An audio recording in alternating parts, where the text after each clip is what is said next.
አይኖቻችንን ጨፍነን እጆቻችንን ዝቅ አድርገን እግዚአብሔር የዘላለም አምላክ ስም ይባረክ። እናመሰግናለን። ዛሬ ደግሞ አዲስ ቀን ነው። ዛሬ ደግሞ አዲስ ምክር፣ አዲስ ሐሳብ፣ አዲስ መልእክት ስላለ ስም ይባረክ። ባቶይ በሚገባን መንገድ ሁላችንን ተናገረን። እኔም እግዚአብሔር የዘላለም አምላክ እንደ ፈቃድህ እንድናገር አንደበቴን ተቆጣጠር። ጌታ እግዚአብሔር የዘላለም አምላክ ይሄ መጽሐፍ እግዚአብሔር በሰው ተፈጥሯዊ አእምሮ የተጻፈ ሳይሆን በመንፈስ ምሪት በመንፈስ ተመርተው ቅዱሳን የጻፉልን መጽሐፍ ነው። ይሄን መጽሐፍ መረዳት የሚቻለው በመንፈስ ነው። ጌታ ሆይ በመንፈስህ አስተምረን። መንፈስህ የቃልህን ፍቺ ያብራልን። በኢየሱስ ስም እኔ ጸልያለሁ። ቃልህን መንፈስህ ያብራልን። መንፈስህ ያስተምረን። መንፈስህ ይግለጥልን። ጊዜያችንን አንተ ተቆጣጠር። ሁሉ ለክብር ይሁን በናዝሬቱ በጌታችን በኢየሱስ ክርስቶስ ስም አሜን። ክብር ለጌታ ይሁን። ኢየሱስ ጌታ ነው። አሁን እንዳልኩትም መጽሐፍ ቅዱስ ሰው በእውቀት ሰው በችሎታ ሰው በተፈጥሮ አእምሮ ሊረዳው የማይችል መጽሐፍ ነው። ምክንያቱም መጽሐፍ ቅዱስ በአንድ ቀንና በአንድ አቅጣጫ አንድ ቀን ብንረዳው እንኳን በሌላ ቀን የራሱ የሆነ ሌላ መገለጥን ይዞ የሚመጣ መጽሐፍ ስለሆነ በመንፈስ ሆነን ሁልጊዜ ልናየው የሚገባን መጽሐፍ ነው። ክብር ለጌታ ይሁን።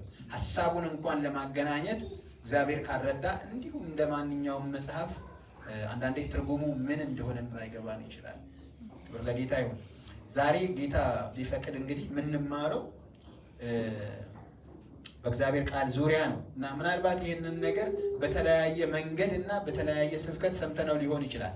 ዛሬ ደግሞ የምናይበት አቅጣጫ ለየት ባለ መልኩ ነው። ጌታ ይረዳናል። ክብር ለጌታ ይሁን። ይህንን ርዕስ ዛሬ ልንማርበት ያስቻለን ወይም ዋናው ምክንያት ምንድን ነው ብለን ብንል የእግዚአብሔር ቃል በአማኝ ሕይወት ውስጥ ምን ውስጥ ያለውን ጠቀሜታ በመረዳት በአማኝ ሕይወት ውስጥ የእግዚአብሔር ቃል ያለውን ጠቀሜታ በመረዳት በእውቀት ቃሉን እንድንፈልግ ለማስቻል ቃሉ ገብቶን ለምን ይጠቅማል የሚለውን ነገር ለእኔ ለምን ይጠቅማል ቃሉን ለምን አነባለሁ የሚለውን ምላሽ ሊሰጠን የሚችል ክፍል ነው። ብዙ ነገር ከዚህ በፊት ስለ እግዚአብሔር ቃል ተምረን አስታውሳለሁ እዚሁ መድረክ ላይ። ዛሬ ደግሞ ለየት ባለ መንገድ እናየዋለን።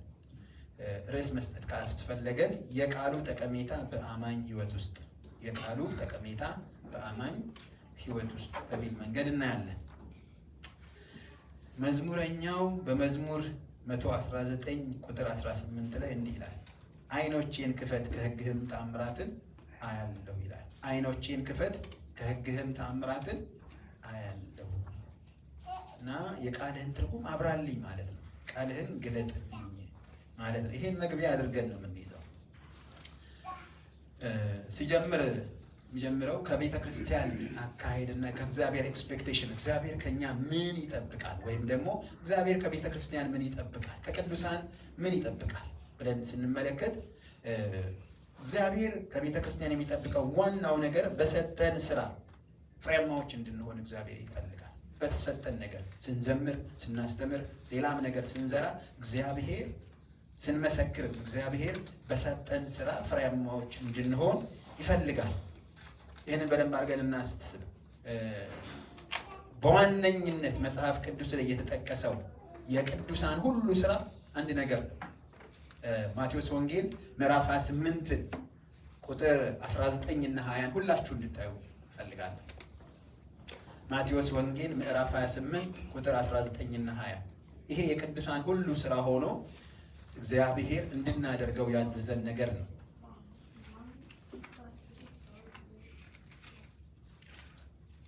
ክብር ለጌታ ይሁን። ይሄ ክፍል እንዲህ ይላል፣ እንግዲህ ሂዱና አሕዛብን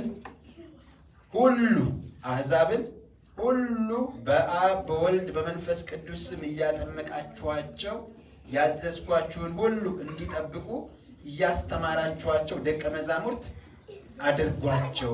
እነሆም እኔ እስከ ዓለም ፍጻሜ ድረስ ሁል ጊዜ ከእናንተ ጋር ነኝ። እዚህ ጋር የሚነግረን ምንድን ነው? ሂዱ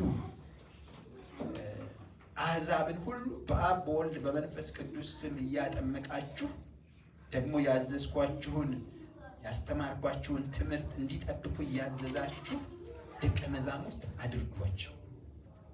እኔ ሁል ጊዜ ከእናንተ ጋር ነኝ እስከ ዓለም ፍጻሜ ድረስ። እስከ ዓለም ፍጻሜ ድረስ አብሬያችሁ አለሁ።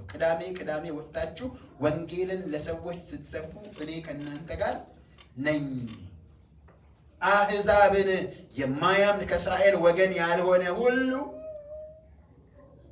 ተናገሩት፣ ንገሩት።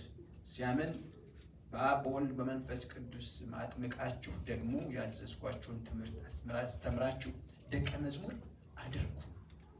ይህን ሲናገር ጌታ ኢየሱስ ክርስቶስ በሰማይ በምድር ስልጣን ተሰጠኝ ብሎ ወደዚህ ሀሳብ ገብቶ የሚናገረው ነገር ግን እኛ እንደዚህ ነን ወይ? ጌታ እንዳለን ነን ወይ? ይህስ ሀሳብ ምን ያህል በእኛ ዘንድ ተቀባይነት አለው? ጌታ ደቀ መዛሙርትን አፍሮ ነው የሚለው። በአጠቃላይ ወንጌል ስራው ምን መሰላችሁ?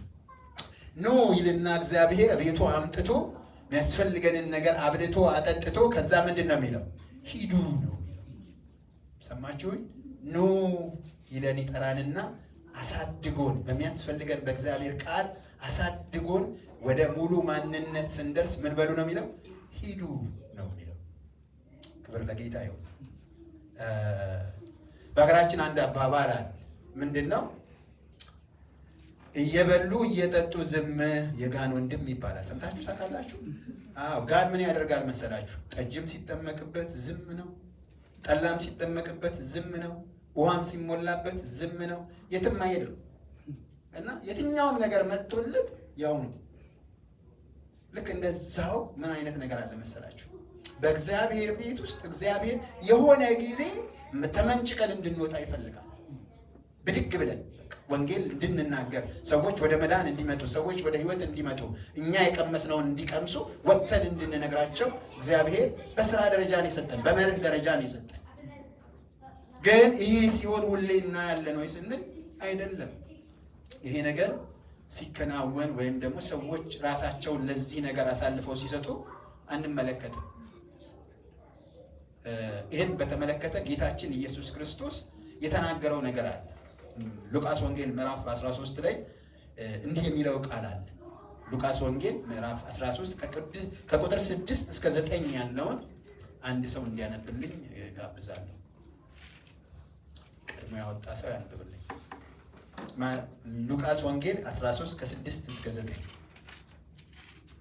ክብር ለጌታ ይሁን። ኢየሱስ ክርስቶስ የእግዚአብሔር ልጅ ጌታ ነው። ስሙ ይባረክ። እንደ እግዚአብሔር ያለ ማንም የለም። ያገኘ ሰው አለ? የደረሰ? እሺ።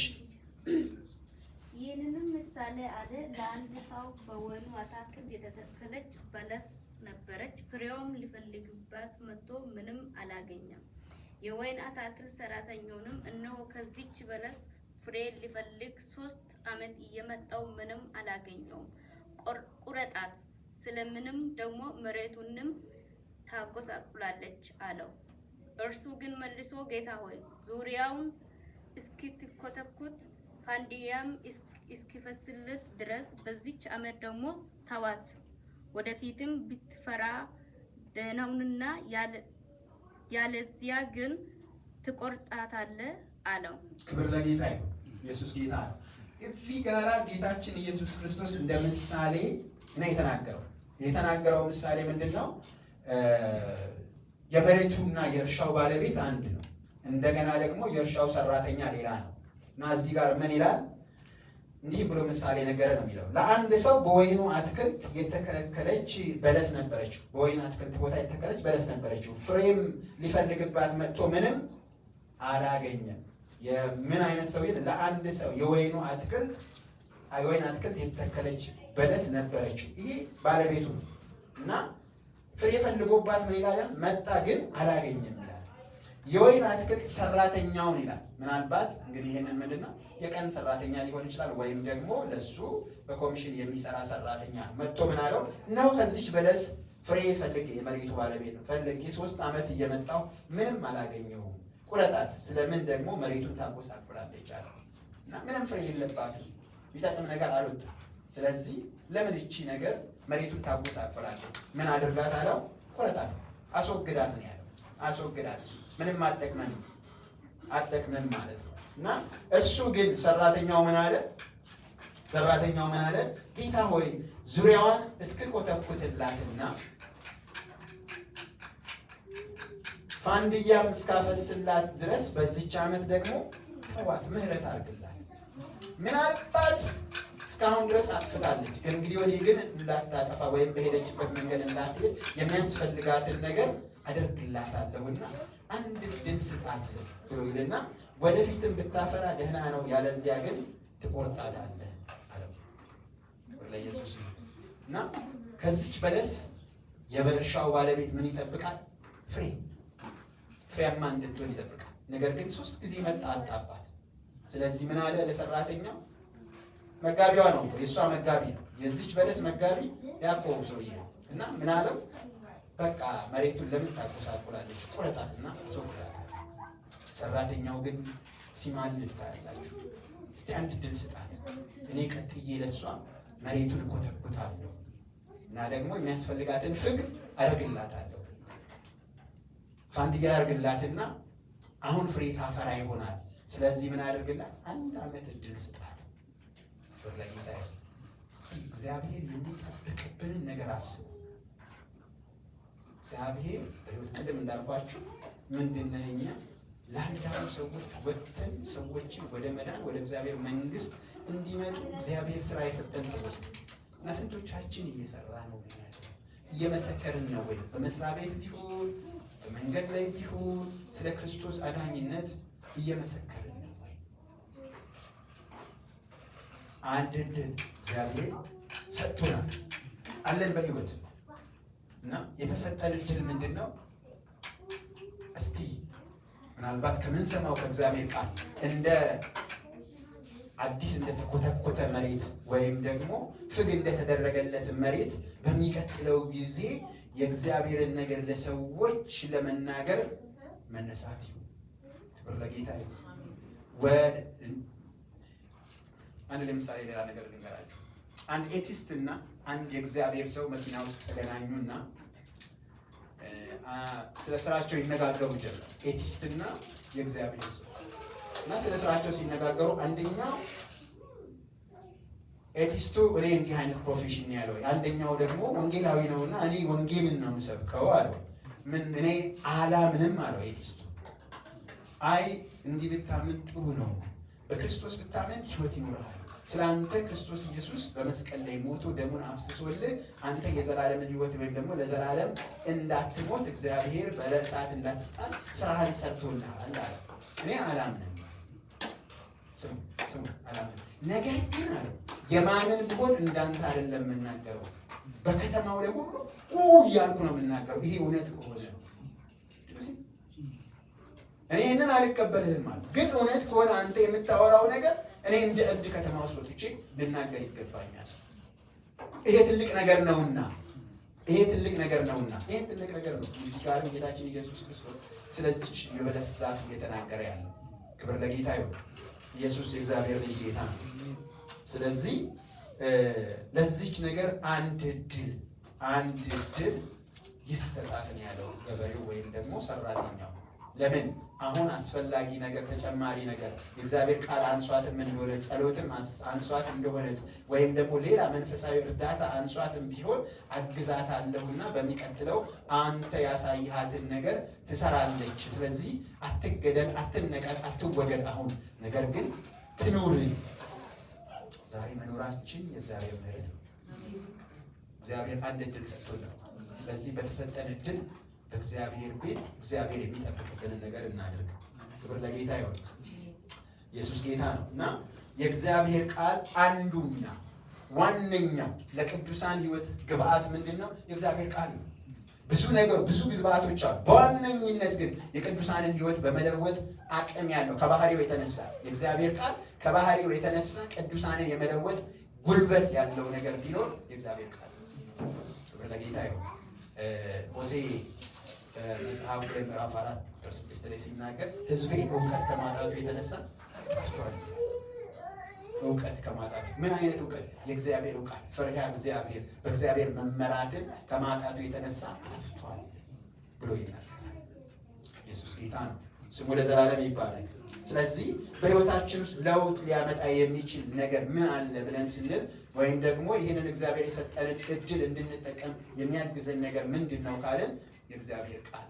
የእግዚአብሔርን ቃል በሌሊትም በቀንም ልንፈልገውና በዛ ተሞልተን የቃሉ ጉልበት በህይወታችን ሊገለጥ ይገባል።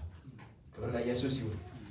ይህም ብቻ አይደለም ኢየሱስ ያለው ስለ ቃሉ ጠቀሜታ ሲናገር ሌላም ስፍራ ላይ ለምሳሌ ሉቃስ ወንጌል ምዕራፍ 10 ዲቁየት አነብልኛለህ። ልጆች እንደረበሹ አውቃለሁኝ፣ ግን ይሁን።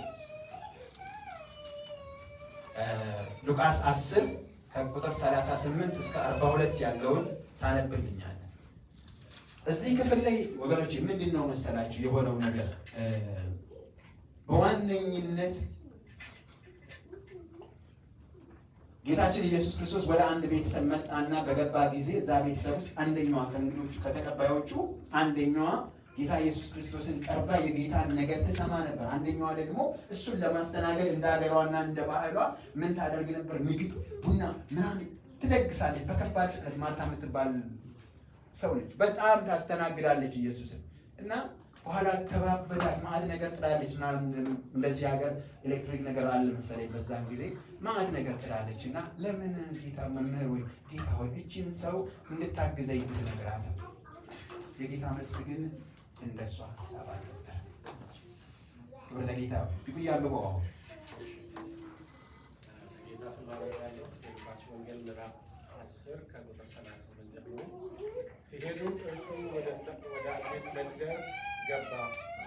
ማርታ የተባለች አንዲት ሴትም በቤቷ ተቀበለችው። ለእርሷም ማርያም የምትባል እህት ነበረቻት። እርሷም ደግሞ ቃሉን ልትሰማ በኢየሱስ እግር አጠገብ ተቀምጣ ነበር። ምን ልታረግ? ቃሉን ልትሰማ በኢየሱስ እግር ስር ተቀምጣ ነበር። ቀጥል። ማርታ ግን አገልግሎት ስለበዛባት ባከነች። ቀርቧም ጌታ ሆይ እኔ እንዲሰራ እህቴ ብቻዋን ስትተወኝ አይገድህምን? እንኪያስ እንድታግዘኝ ንገራት አለችው። ኢየሱስም መልሶ ማርታ ማርታ በብዙ ነገር ትጨነቂያለሽ፣ ትታወኪማለሽ። የሚያስፈልገው ግን ጥቂት ወይም አንድ ነገር ነው። ማርያምም መልካም ዕድልን መርጣለች፣ ከእርሷም አይወሰድባትም አላት። ክብር ለጌታ ይሁን።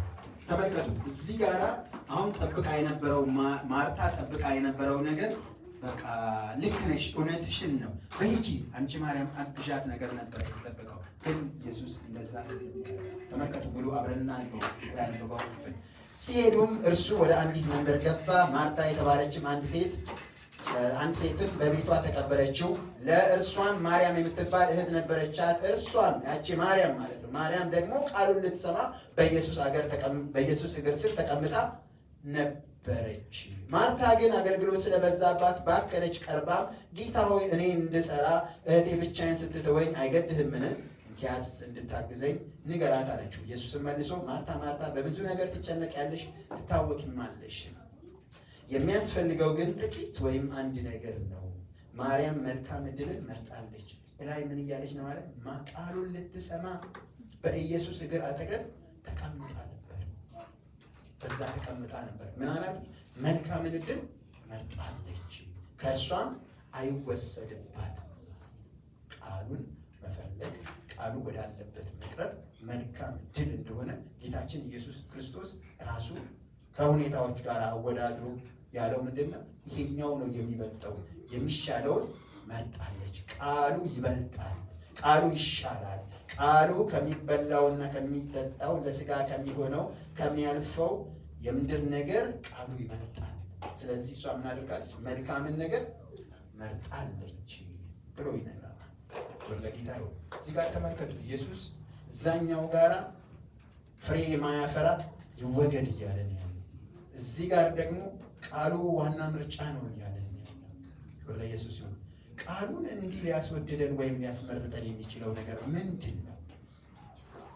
ቃሉን ሊያስወድደን ዝም ብሎ እንደዚህ ይነቅላልም ይተክላልም ምናምን ስላልነው አይደለም። ቃሉ በባህሪው ምን አለ?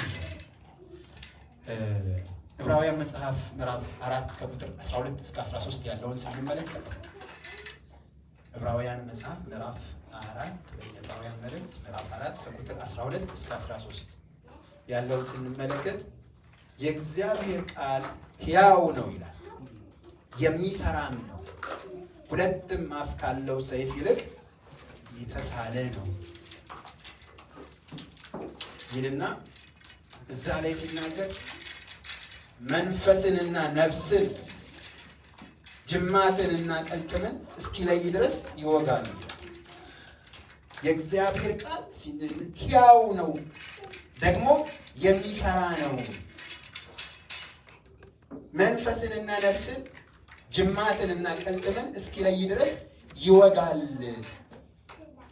የልብንም ሐሳብና ስሜት ይመረምራል። ከዚህ የተነሳ በእርሱ ፊት ሁሉ ነገር የተገለጠ ነው፣ ምንም የተሰወረ ነገር የለም። የእግዚአብሔር ቃል ሕያው የሚሰራ ነው። ይሄ በጣም የሚገርማችሁ ቃል ነው።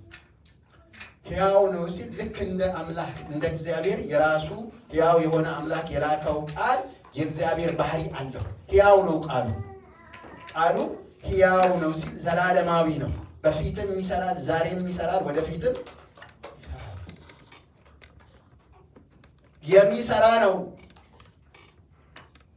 የሚሰራ ነው ሲል አቅም አለው፣ ነገርን የማድረግ ጉልበት ያለው ነገር ነው። ክብር ለጌታ ይሁን። እንደገና ደግሞ ሁለት አፍ ካለው ሰይፍ ይልቅ የተሳለ ነው ይላል። ቢላዋ አይታችሁ ከሆነ በተለይ ኢትዮጵያ ሀገራችን ያለው አንደኛው ሳይድ ድልድም ነው፣ አንደኛው ሳይድ ነው የሚቆርጠው። ሻርፐር ሳይድ ኢዝ ጀስት ዋን ሳይድ፣ ሌላው አይደለም። እንደውም ኢቨን ጫፉ እንኳን ራሱ የመውጋት ጉልበቱ በጣም ሌስ ነው። ይሄ ግን ዲስ ሻርፕ ነው፣ በላይም ሻርፕ ነው፣ በታችም ሻርፕ ነው። ፊት ለፊትም ስትሞክሩት ይወጋል ነው የሚለው የእግዚአብሔር ቃል ባህሪው እንደዚህ እና ምን ያደርጋል? መንፈስንና ነፍስን ይለያል። ነፍስን ሲል እውቀታችንን፣ መንፈስን ሲል የእግዚአብሔርና የሰውን መንፈስ፣ ያንን ሁሉ በደንብ ይለያል። ጅማትንና ቅልጥምን የሚለው ቦን ማሮ እቺ ከውስጥ የምትፈሰዋ ነገር የለችም። የሰው ማንነት የሚሰራባት ማዕከል ነች። ብለዳችን ሬድ ብለድ ሴልም ዋይት ብለድ ሴልም ነርቨስ ሲስተም ምናምንም ሁሉ የሚመረተው እዛ ውስጥ ነው። አሁን ሰዎች ለምሳሌ ልንገራችሁ። ሰዎች አንዳንድ ጊዜ የካንሰር በሽታ ምናምን ይይዛቸዋል እና በዘመኑ ሕክምና ሲደረግ የሚደረገው ትሪትመንት ነው። ትሪቲንግ እንጂ ኪውር የሚያደርግ ሜዲሲን ይሄን ስፔሲፊካሊ አለበለዛም ያንን ካንሰረስ ሴሉን ማቃጠል በሚችሉበት መንገድ አቃጥለው ሴሉን ማድከም እንጂ ይሄ ነው የተባለ ስፔሲፋይድ በሁሉም ቦታ ላይ የሚሰራ ሕክምና የለውም። ነገር ግን በጊዜውና በሰዓቱ የእግዚአብሔር ቃል ሲመጣ ያንን ነገር ከምንጩ በዛኑ በተነገረበት ሰዓት የማድረግ ጉልበት አለ። ክብር ለጌታ። አንዳንድ ሰዎች በብዙ ነገር ያልተቻለ እኔ ያስታውሳለሁ። ቦልቲሞር እያለሁ እዚህ ሀገር አንድ የእግዚአብሔር ሰው ነበርና አንድ ሕፃን ልጅ ሰውነቷን በሙሉ አታክ አደረገው ቫይረሱ ማለት የካንሰር ሴል እና በቃ ካንሰሩ በሙሉ ሁለንተናዋን የወረሰው ሕፃን ልጅ ነች፣ 3 ወር ምናምን እና ሰዎቹ ሌት ተቀን መኝታ የላቸው። ምክንያቱም ልጅቷ ስለምትሰቃይ እሷን ሄልፕ ለማድረግ በጣም ይቸገሩ ነበር እና እንደዛ ተቸግረው ሳለ አንድ የእግዚአብሔር ሰው በጣም ይጸልያል እና ሲጸልይ የእግዚአብሔር ታምራት ይሆናል እና እነዚህ ሰዎች ታግለው የተወሰነ ኦልሞስት 1 ዓመት ምናምን ከሆናት በኋላ ነው መሰለኝ እሱ ጋር አመጣት። ሲጸልይ በሽታው ተመታ። ተመልከቱ፣ ይሄ በሽታ ሲመታ የሆነው ነገር ምንድን ነው? እዚህ ያቆሳሰለው የሰውነቷ ክፍል ነበር እና እየደረቀ ምናምን ሰዎቹ አልገባቸውም። ስቲል ሂል መደረጓ ወይም እግዚአብሔር ፈጽሞ እንደፈወሳት አልገባቸውም እና እየደረቀ ይራገፋል። ቆዳዋ ላይ ያለው ተራገፈና ግራጁዋሊ ስሙዝ የሆነ ስኪን ሆነ። ከዛ በኋላ ሰውየው ሰው ነግሮኝ ነው የመጣሁት ግን ከእናንተ ቤት አልወጣም ማለት። ለምን ይሄን ነገር የትም ቦታ ሄጄ ገንዘቤንም አውጥቼ በመንግስትም ተደርጎ ምንም እንደማይሆን ግን እስክትሞት ድረስ ፔኑ እንዳይጎዳት እርዳት ነበር የተባልኩት አለ። ለጌታ ይሁን። ለምንድን ነው ብለን ብንል የእግዚአብሔር ቃል ሕያው ነው፣ የሚሰራም ነው። ጅማትን ቅልጥምን ብለናል አይደለም? ውስጥ ነው የሚገባው። ማረ ውስጥ ገብቶ ዲስኦርደርድ የሆነውን የሴል ፕሮዳክሽን ኮንትሮል አድርጎት ኖርማል እንዲሆን ኢሚዲየትሊ ስላደረገው ከዛ የነበረው ስኬር እንኳን በሰውነቷ ላይ ያለው ጠባሳ ሁሉ መድረቅ ነው ይጀምራል። ክብር ለጌታ ይሁን። የእግዚአብሔር ቃል በሚገባን መልኩ ስንወስደው እግዚአብሔር ማዳንን ያደርጋል። ክብር ለኢየሱስ ይሁን። ሌላ አንድ ልጨምርላችሁ። አንድ በጣም የተወደደ በዚህ ምድር ላይ የሚያገለግል ነጭ አሜሪካዊ ያገለገለ እያለ ሚስቱ ነርስ ነች፣ ሬጅስተርድ ነርስ ጎበዝ ነች። እና እሱ ደግሞ በጣም የታወቀ የባፕቲስት አገልጋይ የነበረ በኋላ ግን ወደ ኢቫንጀሊካል የመጣ ሰው እና ሚስትየው ትልቁ ችሎታዋ ምንድነው? የእግዚአብሔርን ቃል ትሸመድዳለች። ሁሌ የእግዚአብሔርን ቃል በጣም ታነባለች። አንዱ የዳነችበትን ቃል ስትናገር ስሙ። ኤርምያስ መጽሐፍ 30:17 ኤርምያስ መጽሐፍ 30:17 ጤንነትህን እመልሳለሁ፣ ቁስልህን እፈውሳለሁ የሚል ቃል። ጤንነትህን እመልሳለሁ፣ ቁስልህን እፈውሳለሁ። እና ይሄንን ዲክሌር ሳላደርግ አልወጣም አለች። ይሄንን ዲክሌር በቃ በህይወቴ ላይ ጤንነትህን እመልሳለሁ፣ ቁስልህን እፈውሳለሁ ብሎኛል እግዚአብሔርና ይሄ ቃል የሚሰራ ነው፣ እውነትም ነው፣ ሕያውም ቃል ነው፣ አምኛለሁ። ሺ ዲክሌር ዶን ሀርሰልፍ እና የእግዚአብሔር ቃል ትንንሿን ሐኪም ጋር እየሄድን ትልቁን ወደ እግዚአብሔር ብቻ ነው ፎር ኤኒቲንግ ትልቁንም ትንሹንም ጎንፋኑንም የትኛውንም ነገር የማዳን ጉልበት አለ። አንደኛውና ዋናው ነገር ምንድነው? በእምነት ቃሉን ወደ ውስጥ ልንወስደው ይገባል። ለጌታ ይሁን። ሳሪ ያገኘሽው ኤርምያስ 30:17 30:17 እና ጤንነትህን እመልሳለሁ፣ ቁስልህን እፈውሳለሁ። በችግራችን ላይ የእግዚአብሔር ቃል ሊታወጅ ይገባል። ምክንያቱም ሕያው ነው፣ ደግሞ የሚሰራ ነው። የእግዚአብሔር ቃል ይሰራል በሕይወታችን።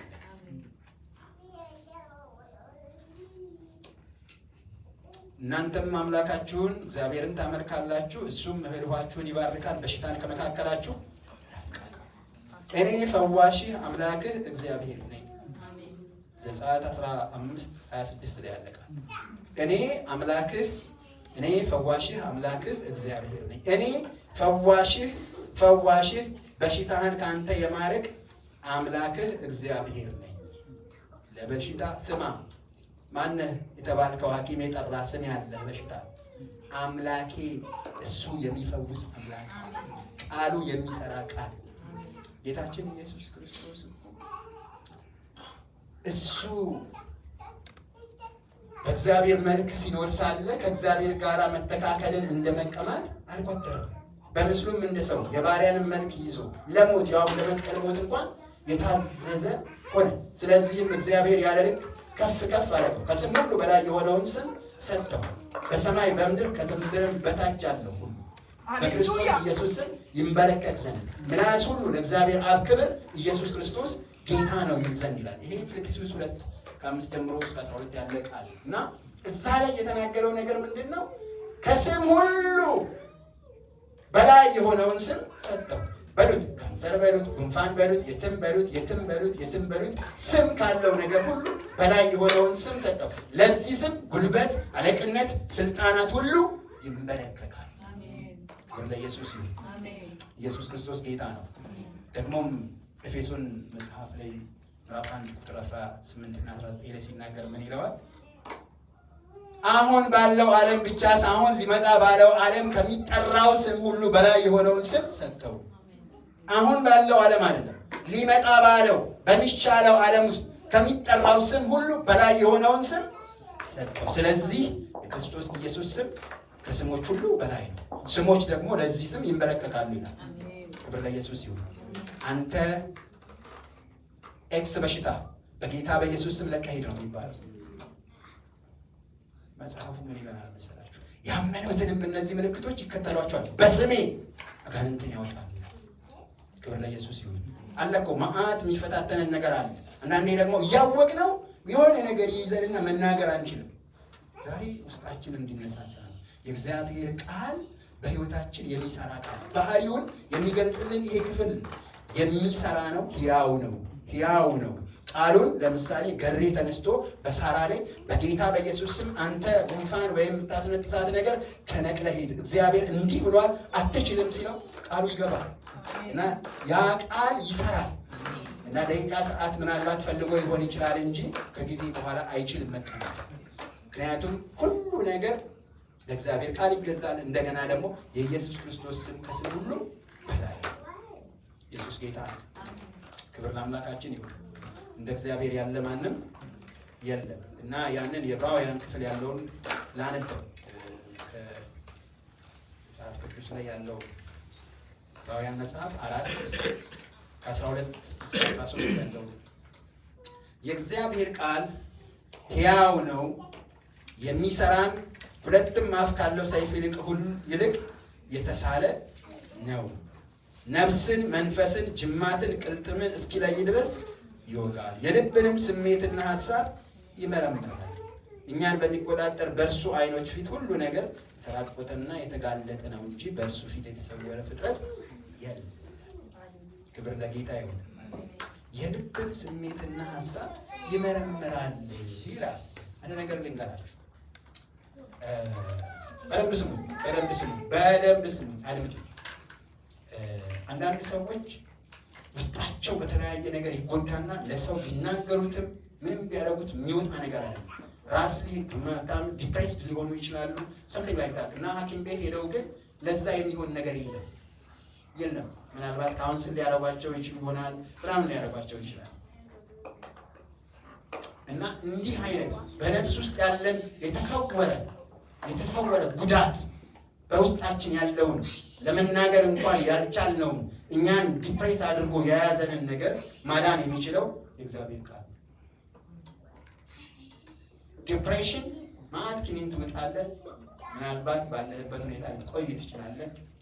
እግዚአብሔር ካልደረሰልህ በጣም በቀላሉ የሚወጣ ነገር አይደለም። እንደዚህ አይነት ነገሮችን ግን ፈትሎና መርምሮ በሰው ውስጥ ያለውን ይህንን ጉዳት መንቀል የሚችለው ማለት ነው እግዚአብሔር ቃል። በህይወታችን ላይ የእግዚአብሔርን ቃል ስናነብ የእግዚአብሔር ቃል ሲነገር ይህንን ነገር ማፍረስ ይችላል። ክብር ለጌታ ይሁን። ኢየሱስ ክርስቶስ ጌታ ነው። ስሙ ለዘላለም ይባረክ። አንድ በጣም የታወቀ አገልጋይ በሀገራችን ያለ ልጅ ነው እና በጣም ብዙ ጊዜ ሰዎችን ካውንስል አደርጋለሁ። በተለያየ ችግር ሰዎች ሲመጡ ችግር የለም ማለት ካውንስል አደርጋለሁ እና በተለይ ቤተሰብ ምናምን በሞት የተጎዱ ሰዎች ሳገኝ አዝነው ተክዘው በቃ በርታ፣ እግዚአብሔር ያበረታል፣ እንደዚህ ጥሩ ነው ምናምን ይላሉ እና በኋላ አንድ ነገር ገባኝ። ሰው ሲቀልድ ምን ይላል አለ፣ ምክርና ቦክስ ለሰጪው ሰው ቀላል ነው አለ። ሰማችሁ? ምክርና ቦክስ ለሰጪው ቀላል ነው አለ። ግን ተቀባዩን ሰውዬ ምክሩም ላይጠቅም ይችላል፣ ቦክሱም ሊጎዳ ይችላል። እና ምክርና ቦክስ ለሰጪው ቀላል ነው አልኩኝ። ለምን? ይሄ ሲመክር የነበረ አገልጋይ በሚገርም በሚያሳዝን ሁኔታ እግዚአብሔር ብዙ ተናግሮት ልጁ ከሁለተኛ ፍሎር ላይ ወድቃ ሞተች። ምክንያቱም አለ ያዘንኩበት ምክንያት አለ በእሷ የተነገረን የተስፋ ቃል የመጣ ነቢይ ሁሉ በእሷ እግዚአብሔር የሚሰራውን ነገር ሲናገር ነበር እና we were expecting that እኛ በቃ ነገራችን ያለቀ ሰዎች ነን፣ የእኛ ነገር ያለው እሷ ጋር ነው ብለን ነዋል አይናችን ሁሉ ያለው። አንድ ቀን ግን በምንኖርበት አፓርትመንት ላይ በረንዳው ብረቱ ምናምን ይሾለከ ነዋል። በዛ ሾልካ ወድቀች ሞተቻል። ከዛም መጣ ቤተ ክርስቲያን ሰው ምን ቢባል አለ ምናምን ቢመከር አለ ምናምን አለ ምንም ልጽናና አልቻልኩም ማለት ነው። በኋላ እግዚአብሔርን ይቅር ያልኩት ምንድነው ሰዎችን ሁሉ እንዴት አይጽናኑም ስል ነበር የኖርኩት አለ እየተናገርኩኝ ገባችሁ እያልኩ እንደሆነ እና ብዙ ሰዎችን ካውንስል አድርጌያለሁ አለ በርቱ እያልኩኝ ብያለሁ አለ። ሰዎቹ እዛው ሲሆኑ ሳያለ ምን አካቸው እነዚህ ደግሞ ምንም አይሰሙም ማለት ነው ስልኩ ይላል። ግን የማልሰማው የመጨረሻው እኔ በኋላ ለእኔ ቅዱሳን ተሰባስበው በኃይለኛ ሁኔታ ጸልየው በእግዚአብሔር ቃል ያለውን ነገር ሰብረው ሲለቁት አስወጣዋል።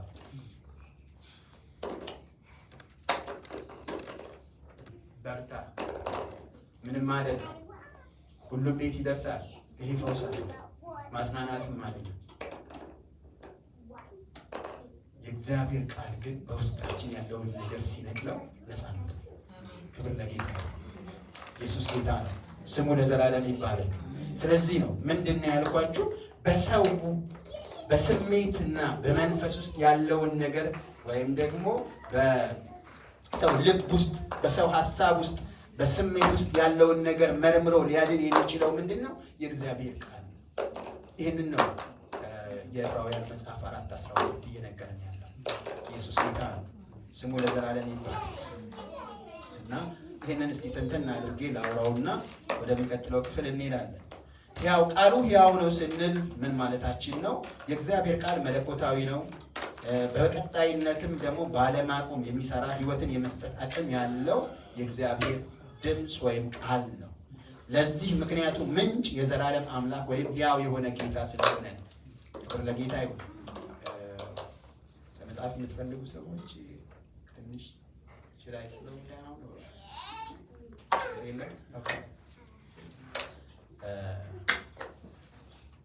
ስለዚህም የእግዚአብሔር ቃል አያልፍበትምም አያረጅም። የእግዚአብሔር ቃል ሕያው ከመሆኑ የተነሳ ለአማኙ በሚቀርብበት በእግዚአብሔር ፊትና በመንፈሱ ፊት በሚሆንበት ጊዜ አዲስ ጥበብን መንፈሳዊ ተሐድሶን የማድረግ ጉልበት አለ። አዲስ ጥበብን ለቅዱሳን ይሰጣል። መንፈሳዊ ተሐድሶን በቅዱሳን ውስጥ ያደርጋል። ምክንያቱም ቃሉ ምንድነው ብለናል? ሕያው ነው። ሕያው ስለሆነ ነው። ክብር ለጌታ ይሁን። ቃሉ የሚሰራ ነው ስንል ደግሞ የተላከበትን ነገር ሳይፈጽም አይመለስም። ቅድም እንዳልነው ስለ ካንሰር እየተነገረ ዝም ብሎ የሚመለስ ነገር አይደለም።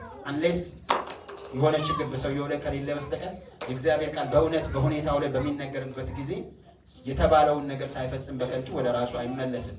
ይህንን ነገር የሚነግረንን መጽሐፍ ኢሳይያስ መጽሐፍ 55 ከቁጥር 8 እስከ 11 ፓስተር ታነብልኝ። 55 ከ8 እስከ 11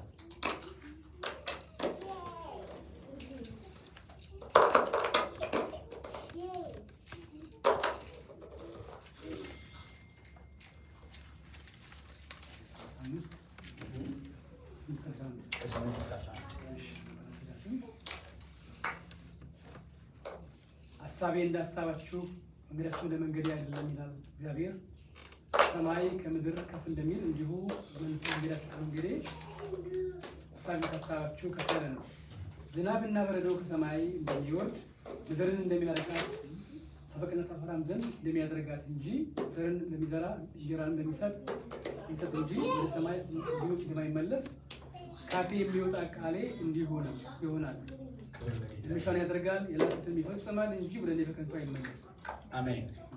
የእግዚአብሔር ቃል አንዴ ከእግዚአብሔር ዘንድ ይውጣ እንጂ እግዚአብሔር ያለውን ነገር ሳይፈጽም በከንቱ አይመለስም። ዝናብ ከሰማይ ወርዶ ምድርን አረስርሶ ቡቃያ እንደምታበቅል እንደሚያደርጋት አንድ ነገር እንዲወጣ እንደሚታይ ሲበቅል እንደሚታይ እንዲሁ የእግዚአብሔር ነገር ወደ ሰዎች በሚመጣበት ጊዜ በሰዎች ሕይወት ውስጥ የእግዚአብሔር ቃል የሚያወጣው የሚያበቅለው ነገር አለ። ነገር ግን ያንን ሳያደርግ በከንቱ ወደ እግዚአብሔር አይመለስም። ክብር ለጌታ ይሁን። ኢየሱስ ጌታ ነው። ቃሉ ይወጋል ወይም ደግሞ ቃሉ ይቆርጣል። በተለይ ሲናገር መንፈስንና ነፍስን ቅልጥምንና ጅማትን እስኪለይ ድረስ ይወጋል ይቆርጣል የሚለው ሐሳብ ሲገልጥ ይህ ማለት ጥልቅ የሆነውን የተሰወረውን ቅድም እንዳልነው ለሰው በተለያየ በሰዋዊ መንገድ ልንረዳውና ልናገኘው የማንችለውን ነገር እግዚአብሔር ይደርሳል፣ ያድናል። ክብር ለጌታ ይሁን። ያዘነን ልብ ያጽናናል። ሌላው የእግዚአብሔር ቃል ስራ ምናልባት በእግዚአብሔር ቤት ስንመጣ ለሰዎች የማዘን አቅም ባይኖርን የሆነ ነገር ብቻ ድርቅ ብለን ቢሆን የደነደነን ድንጋይን ልብ ወደ ስጋ ልብ የመለወጥ አቅም ያለው የእግዚአብሔር ቃል ነው። ክብር ለጌታ ይሁን እና ይሄ ባህሪ ያለው እግዚአብሔር ቃል የደነደነን ልብ እንደ ድንጋይ የጠነከረን ልብ የመቀየር አቅም አለው። ስሙ ለዘላለም ይባረክ። የልብን ስሜትና ሐሳብ ይመረምራል ይላል። አንዳንድ ጊዜ ቤተክርስቲያን ውስጥ ቁጭ እንላለን፣ እሁድ በጠቅላላ ሁልጊዜ ሳንቀር እንመጣለን። ነገር ግን ሐሳባችን ምን እንደሆነት አናውቅም። ሰው ሊያውቀው አይችልም ከእግዚአብሔር በቀር። የሰውን ጥልቅ ሐሳብ በሰው ውስጥ ያለውን እቅድና ፕላን የሚመረምርና ሰውን ተመለስ የሚል አንዳንድ ሰዎች አይታችሁ እንደሆነ ከእግዚአብሔር ቤት ፈቀቅ እያሉ እግሮቻቸው እየወጡ ሰው አያየውም፣ እግዚአብሔር ግን ያያቸዋል። ልባቸው ሲንሸራተት እግዚአብሔር ያውቃልና እግዚአብሔር ተመለስ ይላል። ተመለስ ይላል። ለምን? ቃሉ በሰውየው ውስጥ ስለሚኖር የሰውን የልቡን መሻትና የልቡን አካሄድ ስለሚያውቅ ሰውየውን በመገሰጽ እግዚአብሔር በትክክለኛው መንገድ እንዲሄድ ይመልሰዋል ማለት ነው። ክብር ለጌታ ይሁን። አዎ እችኛዋ ትንሽ አስቸጋሪ ነች። ብዙ ጊዜ ምን ማለቱ ነው ሰውየው? እኔ እኮ እንዲህ በቤተ ክርስቲያን የማልቀር እንደዚህ በቤተ ክርስቲያን የተወደድኩ ብዙዎቹ ፓስተሮች ይወዱኛል፣ ይሄኛው ፓስተር ግን ጠምዶኛል። ይሄኛው ፓስተር አልጠመደውም፣ ግን አይኑ ስለሚያይ አንተ ከእግዚአብሔር ቤት እየተንሸራተትክ ነው ያለው ሲለው ኖ ብሎ ሊጣላችሁ ሁሉ ይችላል። ነገር ግን እውነት ነው። ለምን? በእግዚአብሔር ቃል የሰውየው አካሄድ እግዚአብሔር አይቶ ለሰውየው ስለገለጠለት ሰውየው ተመለስ። ይሄንን ነገር በዲሲ አካባቢ ላይ በነበርኩኝ ጊዜ በተለያየ ሁኔታ ሰዎች ከእግዚአብሔር ቤት ትንሽ እርምጃቸው ሸርተት ሲል ሄደው የእግዚአብሔር መገለጥ ያላቸው ሰዎች የኔ ወንድም እግዚአብሔር እንዲህ ነው የሚለኝ እና ተስተካከል። እንዴ ምን ማለትሽ ነው? እኔ አዎ አንተ ዋና አገልጋዮች ምናምን ናቸው። ስለዚህ በቃ ጥፊ ሂጂ ውጭ ሊሉሽ ይችላሉ። ይበሉሽ፣ እውነትን ተናግረሽ ግን ሂጂ። ምክንያቱም እሱን በጊዜው እግዚአብሔር በደንብ ስለሚያስወጣ አንቺን ስለሚመልስ ማለት ነው። ክብር ለአምላካችን ይሁን። ያንን በሰው ውስጥ በሰው ልብ ውስጥ በሰው ስሜት ውስጥ ያለን የተዘጋጀን የአመፅን አካሄድ የእግዚአብሔር ቃል ይፈትሽና ለልጆቹ በመንፈስ ቅዱስ አማካኝነት ይገልጣል።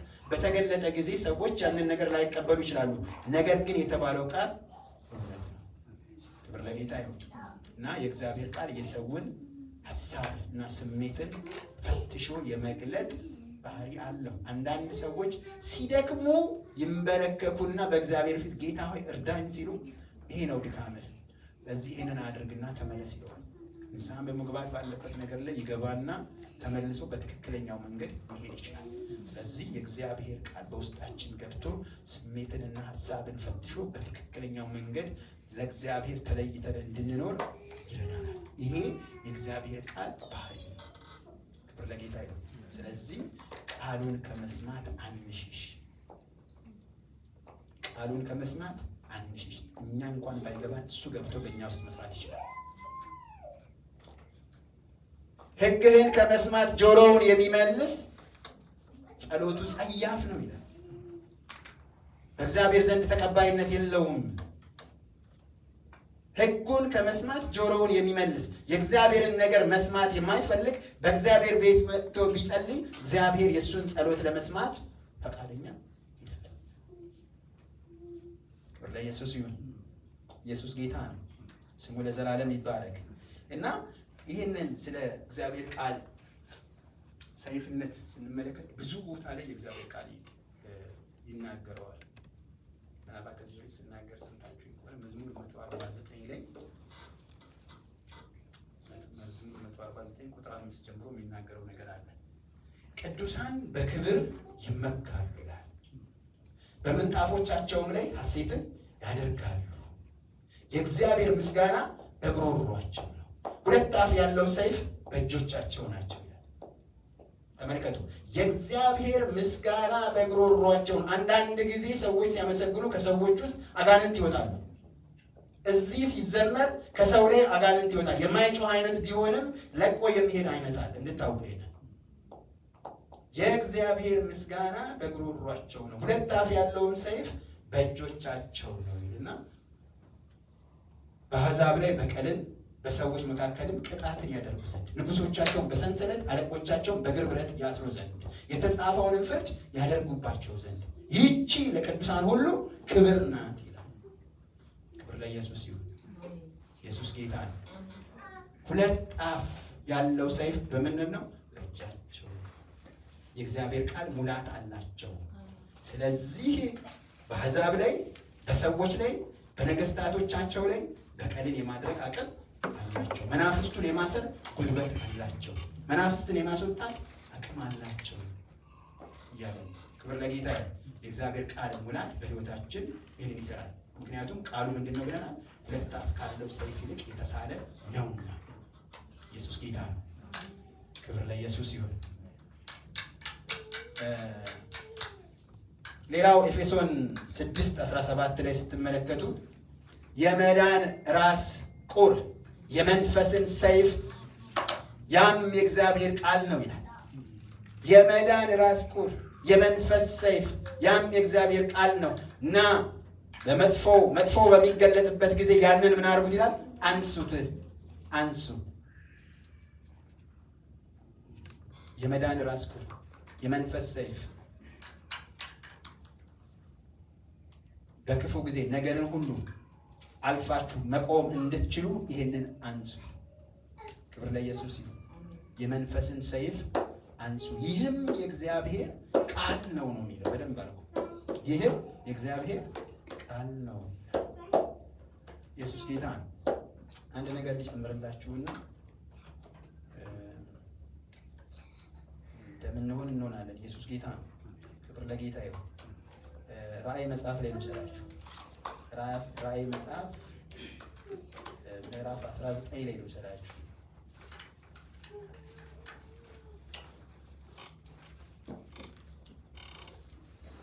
ራእይ መጽሐፍ 19 ከቁጥር 11 ጀምሮ ያለውን እንመልከተው። 11 ጀምሮ ያለውን አነበዋለሁ። እንዲህ ይላል። ሰማይም ተከፍቶ አየሁኝ፣ እነሆም አምባላይ ፈረስ የተቀመጠበትም የታመነና እውነተኛ ይባላል፣ በጽድቅም ይፈርዳል ይዋጋል። ዓይኖቹም እንደ እሳት ነበልባል ናቸው፣ በራሱ ላይም ብዙ ዘውዶች አሉ። ከእርሱም በቀር አንድም እንኳን የማያውቀው የተጻፈ ስም አለው። በደምም የተረጨ ልብስ ተጎናጽፏል፣ ስሙም የእግዚአብሔር ቃል ተብሏል። በሰማይ ያሉትም ጭፍራዎች ነጭና ጥቁር ቀጭንም የተልባ እግር ልብስ ለብሰው በአምባላዮች ፈረሶች ተቀምጠው ይከተሉት ነበር። አሕዛብን ይመታበት ዘንድ ስለታም ሰይፍ ከአፉ ይወጣል። ክብር ለጌታ ይሁን። አሕዛብን ይመታበት ዘንድ ከአፉ ምን ይወጣል? ስለታም ሰይፍ። በአፉ እስትንፋስ ጠላቶቹን ይገላል ነው የሚለው በሌላ ስፍራ ላይ ኢየሱስ ክርስቶስ። በአፉ እስትንፋስ ከዚህ በፊት እንደመጣው አመጣጥ ትሑትና ዝቅ ብሎ ተደብድቦ ሊሰቀል ሳይሆን አሁን ደግሞ በብረት በትር እየቀጠቀጠ ጠላቶቹን ሊገዛ የሚመጣበት ጊዜ ነው። አሁን ሲመጣ ግን በአፉ እስትንፋስ ጠላቶቹን ይገላል። ይህንን ነው የሚናገረው ኢየሱስ ክርስቶስ። ቃል ይላል፣ የእግዚአብሔር ቃል ነው ይላል። በአፉ ላይ የሚወጣ ሁለት አፍ ያለው ሰይፍ አለ፣ በእሱም አሕዛብን ይገላል። አሕዛብን ይመታ ዘንድ ስለታም ሰይፍ ከአፉ ይወጣል፣ እርሱም በብረት በትር ይገዛቸዋል።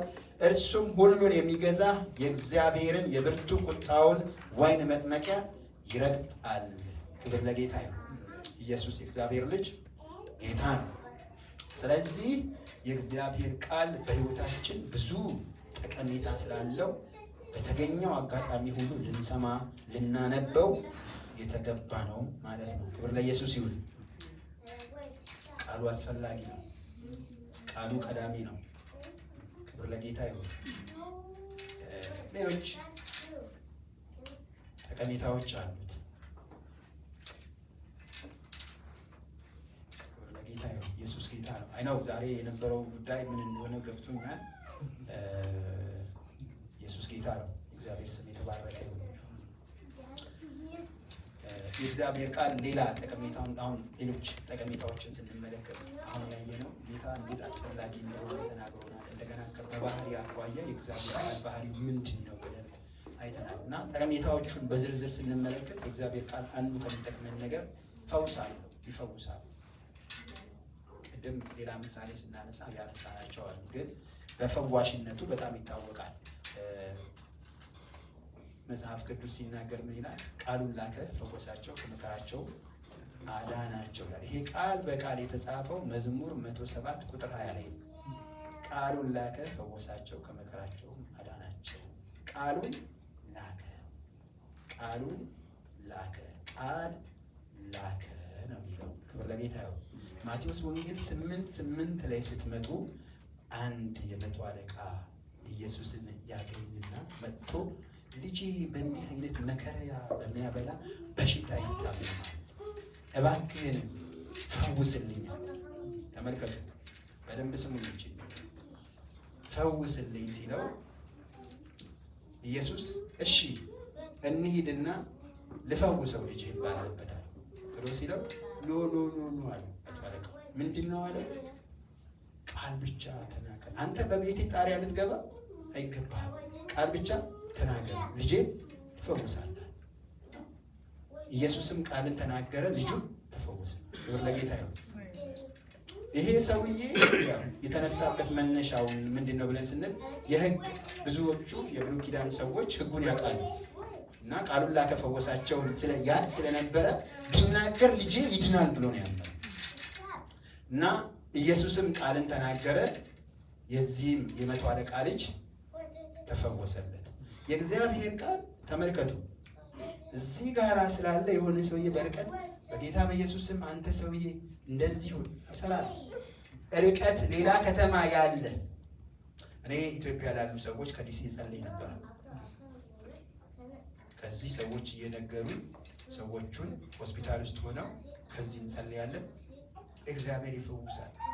ያዕቆብ መጽሐፍ ላይ ከእናንተ ማንም የታመመ ቢኖር የቤተ ክርስቲያንን ሽማግሌዎች ይጥራ ይላል አይደል? እነሱም እጃቸውን ጭነው ዘይት አድርገው ይጸልዩ፣ ጌታም ድውዩን ያስነሳዋል። ክብር ለጌታ ይሁን እና እኛ አይደለንም ሰዎችን የምናድን የምናፈውስ፣ ነገር ግን በእምነት እግዚአብሔር እንደሚሰራ አምነን ስንጸልይ በዛ ርቀት ሊቁ በቀደም ለቤተሰብ እንጸልይ ብሎ እንጸልይ ነበር። ለምንድን ነው ብንል ጌታ በርቀትም ስለሚሰራ ስለምናምን ነው። ክብር ለጌታ ይሁን። የእግዚአብሔር ቃል ይታመናል። አስመራ ከዚህ ይሰራል፣ አዲስ አበባ ከዚህ ይሰራል፣ የትኛውም ቦታ ላይ ይሰራል። ክብር ለጌታ ይሁን። ስለዚህ ቃሉን ላከ፣ ፈወሳቸው፣ ከመከራቸው አዳናቸው። የእግዚአብሔር ቃል ይፈውሳል፣ ፈዋሽ ነው። ቅድም የተናገርኩት ማርቆስ ወንጌል ላይ ያለው ቃል ያመኑትንም ነው የሚለው። ያመኑትንም እነዚህ ምልክቶች ከተባቸዋል፣ በስሜ አጋንንትን ያወጣሉ፣ እጆቻቸውንም በድውያን ላይ አድርገው ይጸልያሉ፣ እነሱም ይፈወሳሉ ይላል እና አንደኛው ነገር ቃሉ በውስጣችሁ ካለ you will implement it ታደርጉታላችሁ። እኔ አምናለሁ ኢየሱስ ያድናል፣ በእኔ ሆኖ ይሰራል፣ በቢቁ ይሰራል፣ በገሬ ይሰራል እና ምንድን ነው ከኛ የሚጠበቀው? ክብር ለጌታ ይሁን። በእኔ የሚሰራ ጌታ አለ፣ ከኔ ጋር አለ። ደግሞ በስሜ 2 3 በተሰበሰባችሁበት እኔ እገኛለሁ ብሏል። ጌታ አለ በዚህ ለአንተ አሁን ምህረትን ያደርጋል። መጽሐፍ ቅዱስ ሲናገር ጌታ የሚምር የሚራራ ነው ከኛ ከምናስበው በላይ። እንደውም ምናልባት አንዳንድ ጊዜ ሰዎቹን ባህሪያቸውን ስለምናቅ ባይፈውሰው ይሻላል ይሄንን እያለን ጌታ ያድና የምንላቸው ሰዎች አሉ። ግን እግዚአብሔር ከኛ የተሻለ ፍቅርና ልብ ያለው አምላክ ስለሆነ እኛ ሳይመቸን እንኳን በማድረጋችን ብቻ እግዚአብሔር ቸርነትን አድርጎ እነዛን ሰዎች ያስነሳል። ክብር ለጌታ ይሁን። ኢየሱስ ክርስቶስ ጌታ ነው። ስለዚህ አንድ ነገር ነው የምነግራችሁ። አንድ ነገር በራሳችሁ ሁኔታ ላይ ጸልዩ፣ አንዳችሁ ለአንዳችሁ። መጽሐፍ ቅዱስ አይደለም ይላል ያዕቆብ መጽሐፍ በቀደም ስንመለከት እንድትፈወሱ አንዳችሁ ለአንዳችሁ ጸልዩ እና ሌላ የሆነ ከሂሊንግ ሰሚናሪ መመረቅ የለባችሁ። በክርስቶስ ኢየሱስ ማመን ብቻ። እነ ጴጥሮስ ምንም ነገር አይደሉም፣ አሳ የሚያጠምዱ ወይም ደግሞ በእኛ ሀገር ገጠር ገበሬዎች እንደማለት ነው። ምንም ነገር የላቸው፣ ግን አንድ ነገር ያውቃሉ። ኢየሱስ የሰራውን ነገር አይተዋል። በኢየሱስ ያምናሉ። መንፈስ ቅዱስ በእነሱ ላይ ወርደዋል። ይህን ካደረጉ ወዲህ ሰዎቹ ያደርጋሉ። በጣም ጥላቸው ሳይቀር ይፈውስ ነበር። ክብር ለጌታ ይሁን። ኢየሱስ ጌታ ነው። ስለዚህ በህይወታችን በሚገጥሙን ነገሮች ላይ ሁሉ የእግዚአብሔርን ቃል እየተናገርን ከዛ ውስጥ መውጣት እንችላለን። አምላኬ እንደ ባለጠግነቱ በክርስቶስ ኢየሱስ ይባርከኛል። ከላይ እንጂ ከታች አትሆንም። ታበድራለህ እንጂ አትበደርም። በኢየሱስ ስም ባርከኝ። በኢየሱስ ስም ይህን ቃል ተናግረህ በል። እግዚአብሔር ይባርክ። ሁሉ ጊዜ እሱ ጸሎትህ እንዳይሆን ለሌሎችም ጸልይ ተብለሃልና ሁልጊዜ ጸሎትህ ደግሞ ብር አምጣ እንዳይሆን እንጂ we have to do comprehensive ጸሎት ማድረግ አለብህ። ሁሉንም አቀፍ ለጤና መጸለይ አለብህ። ለገንዘብ ቢሆን ባይኖር መጸለይ አለብህ። ለልጆች መጸለይ አለብህ። ለቤተ ክርስቲያን መጸለይ አለብህ። በሁሉ ነገር መጽሐፍ ቅዱስ በተናገረው ነገር ላይ ሁሉ እንድንጸልይ እግዚአብሔር ይፈልጋል። ኢየሱስ ጌታ ነው። ክብር ለአምላካችን ይሁን። አንድ ልጨምርና እዛ ጊዜውን ለፓስተር ልስጥ። ኢየሱስ ጌታ ነው። መዝሙር መጽሐፍ ላይ እንዲህ የሚል ነገር አለ። በጣም ሰፊ ነው መዝሙር መጽሐፍ። ስለ እግዚአብሔር ቃል የሚናገረው ብዙ ነው። አንድ ነገር ልውሰድና አንዷን ብቻ እናገራለሁ። መዝሙር መጽሐፍ ላይ ሲናገር መዝሙር 119 ቁጥር 102 ላይ እንዲህ የሚል ቃል አለ። ሕግህ ለእግሬ መብራት ለመንገዴ ብርሃን ነው ይላል። ተመልከቱ። እንደው ዝም ብለን ስለለመድናት የምንላት ነገር ሳትሆን መልእክቷ በጣም ወፍራም መልእክት ነው ያላት። ሕግህ ለእግሬ መብራት ለመንገዴ ደግሞ ብርሃን ነው። ምን ማለት ነው? እኔና አንቺ እኔና አንተ ዓለማውያኖች እንደሚሄዱት ቀኖቻችንን አንሄድም። እግዚአብሔር ሆይ ፈቃድህ አለ ወይ? ትክክል ነኝ ወይ አካሄዴ? ይህንን ነገር ላደርገው ነው ዛሬ። ይሄ ያንተ ፈቃድ ነው ወይ? አንተ አለህበት ወይ? ልራመድ ወይ ለዛ ጉዳይ? ያንን ነገር ሊጀምረው ወይ? ያዕቆብ ላይ ተናግሮናል። ጌታ ቢፈቅድ ብንኖር በሚቀጥለው ዓመት በእንዲህ አይነት ስፍራ እንዲህ አይነትን ነገር እናደርጋለን በሉ። ዓለማውያኖች እንዳደረጉት ዘላችሁ ያዋጣል ያበላል ብላችሁ አትግቡ፣ ትበላላችሁ። እና ለማደርገው የህይወት ጉዞ ሁሉ እግዚአብሔር ለኔ መብራቴ ነው፣ ለእግሪ መብራት ነው። ደግሞ ዘመኔን አርቄ እንዳይ እግዚአብሔር ለኔ ብርሃኔ ነው።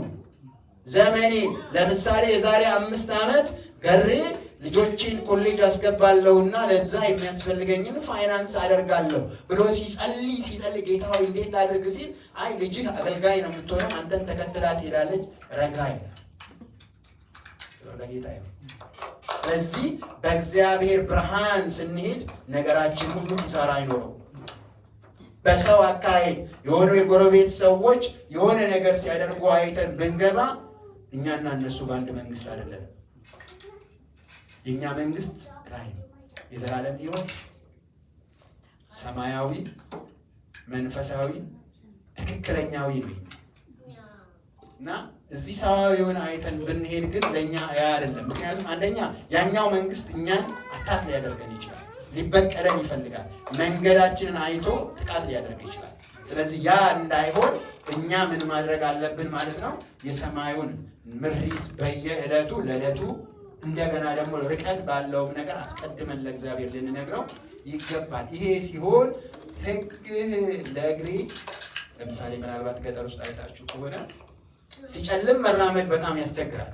ባትሪውን እርዛ አታበሉ፣ እግራችሁ ስር ሕግህ ለእግሬ መብራት ነው ማለት ስራመድ እንዳልወድቅ ስኖር እንዳልሳሳት ማለት ነው። ይህንን ያሳየኛል። በቀጥሎ ያለውን ራቅ አድርጎ ለማድረግ ደግሞ ወደዛ ለማየት ደግሞ የሆነ ትልቅ መብራት ታበሩና በዛ ረዥሙ ስታደርጉ ሰፈሩ ሁሉ እያያችሁ አሁን መኪና እንትን አለው አይደለም? የአጭርና የርቀት ብርሃን መብራት አለው አይደል? ረዥሙን ስታደርጉት የትና የት ያለውን ነገር ታያላችሁ። አጭሯን ስታደርጓት የቅርቡን ነው። ሕግህ ለቅርቡ ሕግህ ለርቀትም አስፈላጊ ነው። ቃል ማለት ነው የእግዚአብሔር ቃል። አንድ ምሳሌ ልንገራችሁና ጨርሳለሁ፣ ምክንያቱም ብዙ ክፍል ነው ያለን። አንድ ወቅት ላይ አንድ ቦታ ላይ ስሰራ ሰውየው ገንዘብ አለ እና ኢንሹራንስ ጡረታውን ሊያስከብር የሆነ መስሪያ ቤት ይመጣል። ያ መስሪያ ቤት ጉዳዩን ሳይጨርስለት ሰውየው በጣም ሽክ ያለው አለባበሱ ልነግራችሁ አልችልም፣ ግን ገንዘቡ አለቀና እኔ በቃ ከእንግዲህ ወዲህ ገንዘብ ካልሰጡኝም ካላገኘሁም ወደ ሀገሬም አልሄድም። እዚህ ሀገር ነው የምነግራችሁ። ወደ ሀገሬም አልሄድም፣ ገንዘብም የለኝም፣ ኮምፕሌስ ሞኒ ነው አለ። ልነግራችሁ የማንችለው በጣም ኢንቴግሪቲ ያለው ሰው ነው። እንደዚህ መሆን ምንም መንገድ የለኝም ማለት በቃ አላውቅም። ሰው እኔ የመጣሁት ዲሲ የመጣሁበት ምክንያት ገቨርንመንት እንዲጨርስልኝ ነው። አልጨረሱም፣ ሰኞ ብለውኛል፣ ባይሰጡኝ አለ አይም ሆምለስ እና አሁንም ራሱ ዛሬ ማደሪያ የለኝም ብለዋል። ይህንን ያለኝ ዓርብ ቀን ነው መሰለኝ። በኋላ ቆይ አልኩኝ፣ አውቀው ነገር ስለነበረ ግን እንደ ማንኛውም ሰው ቢሆን ምንድን ነው የምትለው? እንግዲህ ሰው ምናምን ነገር ብለሽ ነው የምትሄጂው። ግን ክርስቲያኖች በሆናችሁ ተጠንቀቁ። ተጠንቀቁ። እግዚአብሔር በመንገዳችሁ ያመጣው እናንተን ህይወታችሁን ቴስት ሊያደርግ እና ቆይ እስቲ ያሉት ከዛ እንደዚህ በችግር ያሉ ሰዎችን የሚረዳ ድርጅት፣ የመንግስት ድርጅት እንደዚህ ማደሪያ ላጡ ሰዎች እና ደወልኩ። አንድ ቦታ ደጋግሜ ደወልኩ። አጣሁ። በፊት የለም ዊክንድ ላይ አንቀበል ማኔጅመንቱ የለም ምናምን አሉ። ግን ስደውል ፋይናሊ አንድ ቦታ ላይ አነሳ እና እኔ ጋር ላከዋል። አድሬሱን ስጠኛል። ይሄ ነው ኡበርም ቢሆን ምንም ይዘን እዛ ሂድ እስክታገኝ ጉዳይ እስኪያልቅ እናቆየዋለን እኛ ጋር ብለውኛል አሉት። እንደዚህ አይነት እርዳታ ድርጅት እንደገና የታክሲ የለኝም ማለት አይ ሲኪስን ቼክ አድርገው አሁንማ ጉዳይ ያልቋል ምናምን አሉ። ከዛ ብቻ አገኝ ገንዘብ በታክሲ አድርገን ወደዛ ሸኘን።